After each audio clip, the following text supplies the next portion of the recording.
সালটি হলো 1951। তখন ঘোষণা করা হলো যে পূর্ব পাকিস্তান এবং পশ্চিম পাকিস্তান।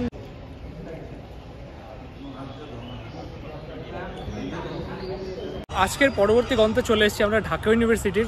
কিন্তু 1984 সালে নবাব শায়েস্তা খাঁর সব থেকে বেশি লঞ্চ কিন্তু আছে হচ্ছে বরিশালের।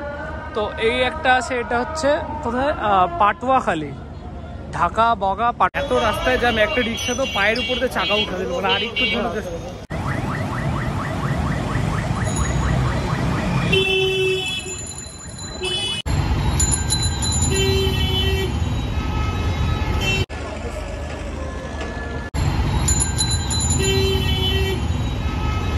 মর্নিং বন্ধুরা, আজকে হচ্ছে ঢাকার দ্বিতীয় দিন। কালকে এসেছিলাম হচ্ছে সন্ধ্যা 6:30টার সময় বাস থেকে নেমেছিলাম, তো সেই ভিডিও তোমাদের সাথে শেয়ার করেছি। আর আজকে আমরা এক্সপ্লোর করব পুরান ঢাকার যেসব জায়গাগুলো আছে, তো সেই সব জায়গাগুলো আজকে এক্সপ্লোর করব আমার এই ভিডিওর মাধ্যমে।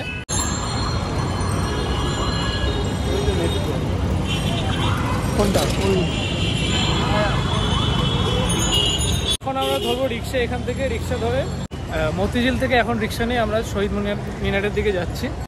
কত টাইম লাগবে মামা এখান থেকে যেতে? 15 মিনিট।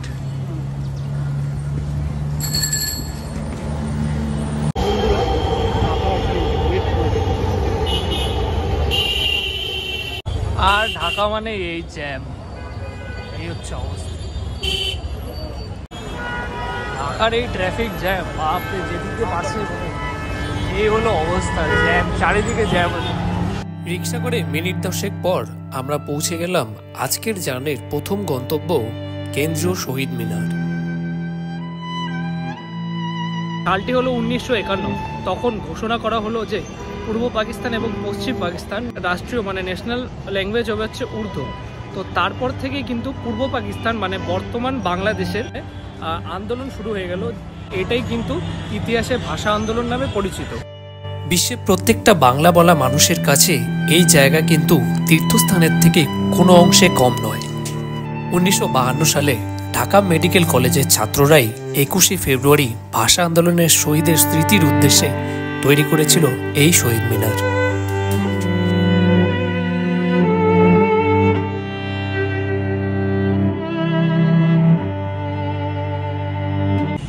শহীদ মিনার থেকে কিন্তু ঢাকা ইউনিভার্সিটি একদমই সামনে। তো শুধু ঢাকা ইউনিভার্সিটি একটা জায়গাতে কিন্তু নয়, পুরোটা এরিয়া জুড়ে কিন্তু রয়েছে হচ্ছে ঢাকা ইউনিভার্সিটি। এখানে রয়েছে হচ্ছে গণিত বিভাগ, তারপর এইদিকে রয়েছে হিস্ট্রি, কোনো জায়গায় ফিজিক্স, কোনো জায়গায়, সবটা এক এক জায়গাতে কিন্তু রয়েছে।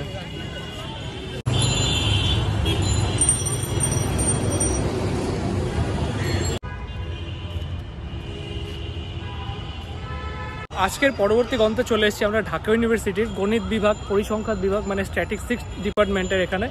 আর এখন কিন্তু চলছে ক্লাস, তো আর কোনো ঢোকা যাবে না, তো বাইরে থেকে তোমাদের বলে দিচ্ছি। আর এই ভবনটার নাম হচ্ছে কাজী মোতাহার হোসেন ভবন। কাজী মোতাহার হোসেন ছিলেন কিন্তু একজন বিখ্যাত পরিসংখ্যানবিদ, তো তার নাম অনুসারেই কিন্তু এই ডিপার্টমেন্টের নাম হয়েছে, মানে এই জায়গাটার নাম হয়েছে কাজী মোতাহার হোসেন ভবন। এখানে রয়েছে কিন্তু গণিত বিভাগ, স্ট্যাটিস্টিক্স বিভাগ মানে পরিসংখ্যানবিদ বিভাগ, আর রয়েছে কিন্তু ভূগোল ডিপার্টমেন্ট। আর এই আশপাশ চত্বরটা কিন্তু একদমই শান্ত, পরিষ্কার।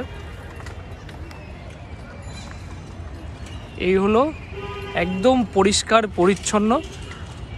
আর বাইরে যেরকমই খোলা হল, তার ভেতরটা কিন্তু একদমই শান্ত পরিবেশ, মানে বাইরে কি হচ্ছে না হচ্ছে এই ভেতরে কিন্তু কেউ আন্দাজই করতে পারবে না।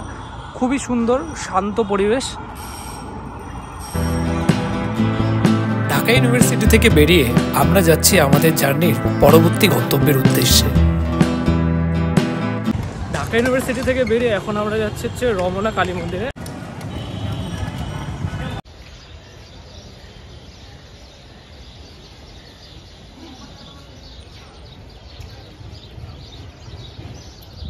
তো এখন পৌঁছে গেছি কিন্তু আমাদের জার্নির তৃতীয় গন্তব্য রমনা কালীবাড়ি। তো তোমাদেরকে ঘুরে দেখাবো রমনা কালীবাড়ি, আর তার সাথে মায়ের দর্শন করাবো তোমাদের আজকে এই ভিডিও। সোহরাউদ্দিনের দক্ষিণ প্রান্তে রয়েছে রমনা কালীবাড়ি। 1971-এ পাকিস্তানের হানাদার বাহিনী মন্দিরের পুরোহিত সহ শতাধিক মানুষকে হত্যা করে আগুন লাগিয়ে ধ্বংস করে দিল এই মন্দির। 2021 সালে মাননীয় মুখ্যমন্ত্রী শেখ হাসিনার উদ্যোগে কিন্তু নতুন করে তৈরি করা হয়েছে এই রমনা কালীবাড়িটিকে। মায়ের দর্শনের সাথে সাথে পেয়ে গেলাম কিন্তু এই প্রসাদও।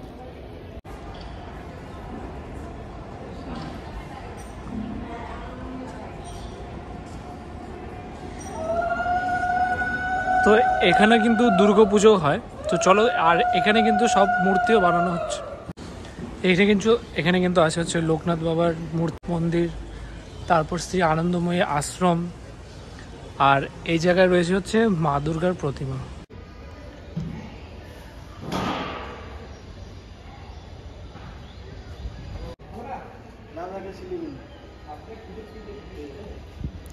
তো এই হচ্ছে মায়ের দালান বা মায়ের মন্দির। এখানে কিন্তু প্রতি বছর দুর্গাপুজোর বাসন্তী পুজো হয়। দুর্গাপুজোর ঠাকুর ভাসান দিয়ে তারপরে কিন্তু বাসন্তী পুজো হয়, আবার বাসন্তী পুজোর মূর্তি ভাসান দিয়ে তারপরে কিন্তু আবার দুর্গাপুজোই হয়। কোনো সময় কিন্তু মন্দির খালি থাকে না, এখানে কিন্তু নিত্য পুজো হয়। আর এর পাশাপাশি এখানে ঠাকুরের মূর্তি কিন্তু বানানো হয় এখানে, আর সেই মূর্তি দিয়ে কিন্তু পূজিত হয় ঠাকুর মন্দিরে। আর এখন এখানে বানানো হচ্ছে সরস্বতী ঠাকুর।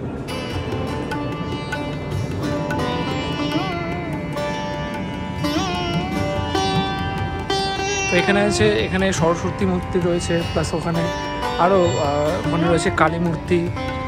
আর এই হলো মন্দির চত্বর, খুবই সুন্দর শান্ত।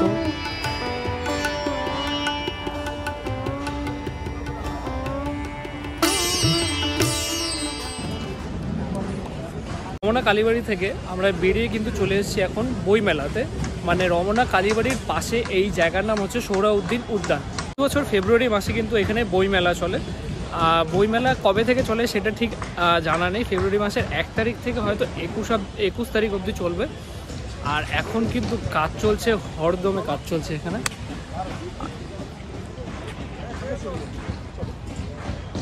তো এখানে কিন্তু চলছে কাজ, এখনও শুরু হয়নি। পরশু থেকে আজকে 30 তারিখ, 1 তারিখ থেকে কিন্তু শুরু হয়ে যাবে বইমেলা। আর এখন এখান থেকে বেরিয়ে আমরা যাব ঢাকেশ্বরী মন্দিরে। চলো এখন ঢাকেশ্বরী মন্দিরের উদ্দেশ্যে রওনা দিচ্ছি।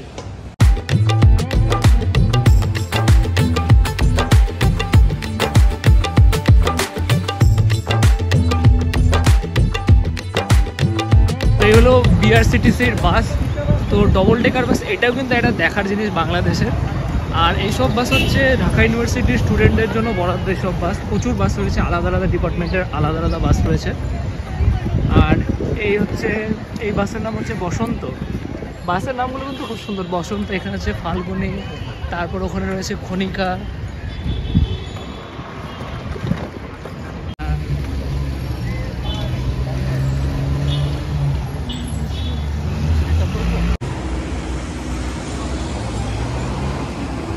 তো এখন এসে পৌঁছালাম ঢাকেশ্বরী মন্দিরে। ঢাকেশ্বরী মন্দির হলো একটি সতীপীঠ, যেখানে পড়েছিল মায়ের মুকুটের মণি। তো চলো তোমাদের ভেতর থেকেও ঘুরে দেখাচ্ছি এবং দর্শন করাচ্ছি মা ঢাকেশ্বরী। তো বাইরে রয়েছে কিন্তু দুর্গা দালান, মানে দুর্গা মণ্ডপ। এখানে কিন্তু প্রতি বছর দুর্গা পুজো হয়। এই ঠাকুর ভাসান হবে 1 বছরের ঠাকুর হয়ে, তারপর কিন্তু আবার মায়ের মূর্তি আনা হবে। চলো এবার মায়ের মন্দির দর্শন করেছি তোমাদের। এই হলো মন্দিরের গেট।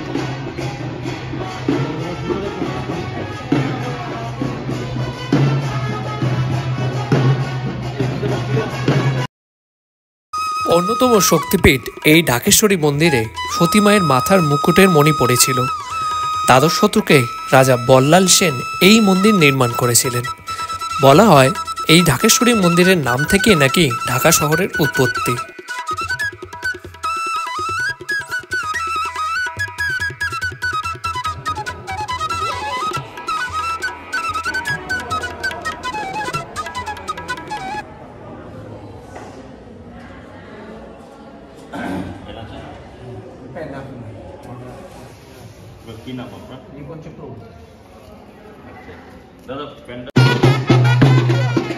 ঘুরতে এসেও কিন্তু আমরা বিয়ে দেখে নিলাম বাংলাদেশে।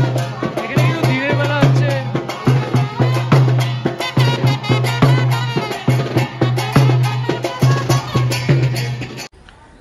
ঢাকেশ্বরী মন্দিরের এই পাশে রয়েছে কিন্তু মায়ের মূর্তি, আর এখানে রয়েছে হচ্ছে শিবের মূর্তি। তো এখানে এরকম 4টে আছে, 4টেতেই শিবলিঙ্গ আছে।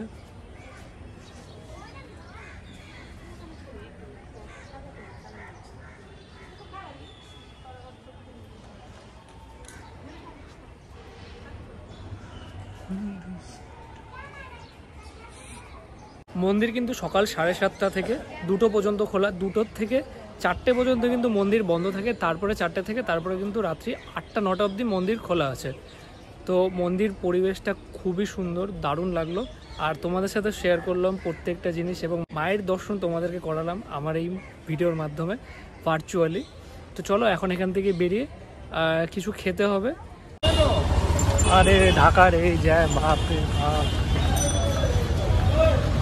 হচ্ছে সুলতান ডাইনের সামনে, পুরান ঢাকার একটা বিখ্যাত একটা রেস্টুরেন্ট, আর তার পাশে হচ্ছে কাচ্চি বাড়ি। তো চলো সুলতান ডাইনে ঢুকি। আর পুরান ঢাকার অথেন্টিক একটা দোকান সুলতান ডাইন। তো এখান থেকে অর্ডার করেছি পোলাও আর হচ্ছে চিকেন রান পিস।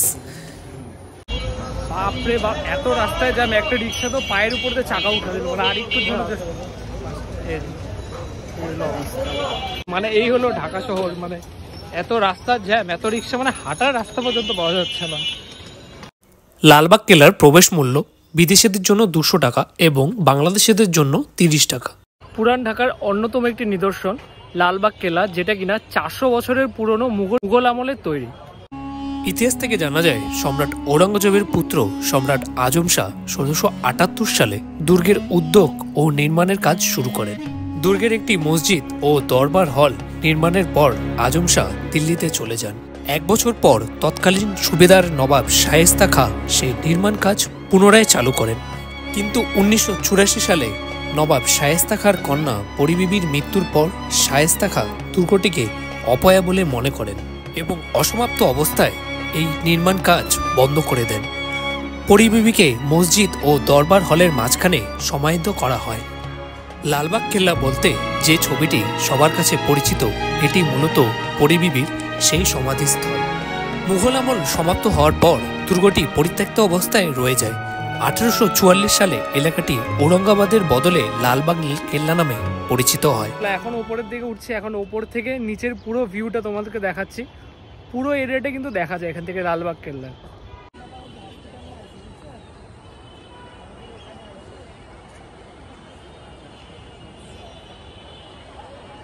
আমাদের জার্নির অন্তিম পর্বে চলে এসেছি, এরপর যাব সদরঘাট। বাপরে বাপ, মামারে মামা, এই রাস্তার মধ্যে রিক্সা নিয়ে তো যাওয়াই যাচ্ছে, মানে হেঁটেই যাওয়া যাচ্ছে না, রিক্সা তো দূরের কথা, সেজন্য হেঁটেই যাচ্ছে। বাপরে বাপ, এত ভিড়, মানে এই হলো ঢাকা শহর, মানে এত রাস্তার জ্যাম, এত রিক্সা, মানে হাঁটার রাস্তা পর্যন্ত পাওয়া যাচ্ছে না। আরে ঢাকার এই জ্যাম, বাপরে বাপ।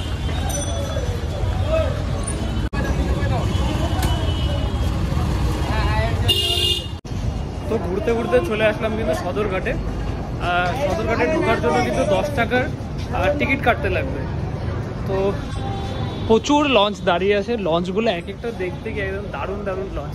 তো যদি চেষ্টা করব এখান থেকে ঢাকার থেকে বরিশাল লঞ্চে করে একটা তোমাদের জন্য ভিডিও দেওয়ার, তো দেখা যাক। এই দেখো এক একটা লঞ্চ, সুন্দরবন 14, তারপরে এটা হচ্ছে অ্যাডভেঞ্চারাস 9।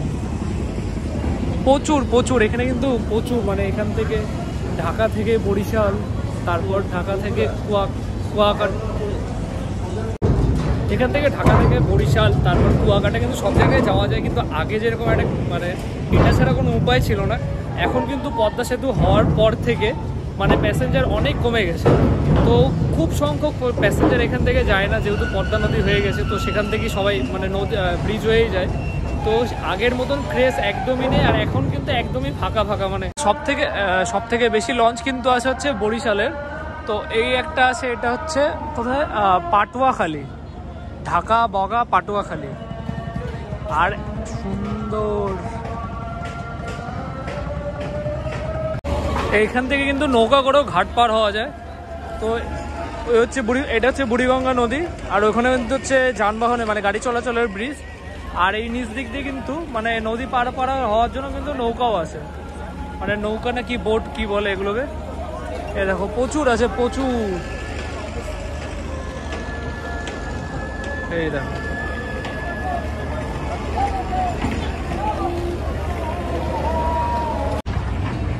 চলো আজকের ভিডিওটা তাহলে এখানেই শেষ করছি। তোমাদের ঘুরে দেখালাম পুরান ঢাকার বেশ কিছু জায়গা আর ঢাকেশ্বরী মন্দির, আর তার সাথে অনেক কিছু তোমাদের দেখিয়েছি, আর পুরান ঢাকার অথেন্টিক খাবার দেখিয়েছি। তো আজকের মতন ভিডিওটা এখানে শেষ করছি। দেখা হচ্ছে তোমাদের সাথে ঢাকার পরবর্তী পর্বে। সমস্তটা তোমাদের ঘুরিয়ে রেখেছি। এইভাবেই তোমরা বাংলাদেশে আসলে পরে এইভাবেই ঘুরে দেখতে পারো। আর যদি আজকের ভিডিওটা যদি ভালো লেগে থাকে অবশ্যই একটা লাইক করে দিও, আর একটা কমেন্ট করে জানিও ভিডিওটা কেমন লেগেছে। আর যদি চ্যানেলে নতুন হয়ে থাকে অবশ্যই চ্যানেলটাকে সাবস্ক্রাইব করে পাশে থাকো, কারণ তোমাদের একটি লাইক বা একটি কমেন্ট নেক্সট ভিডিও বানানোর জন্য অনেকটাই মোটিভেট করে। ভালো থেকো, সুস্থ থেকো, টাটা। দেখা হচ্ছে তোমাদের সাথে পরবর্তী পর্বে।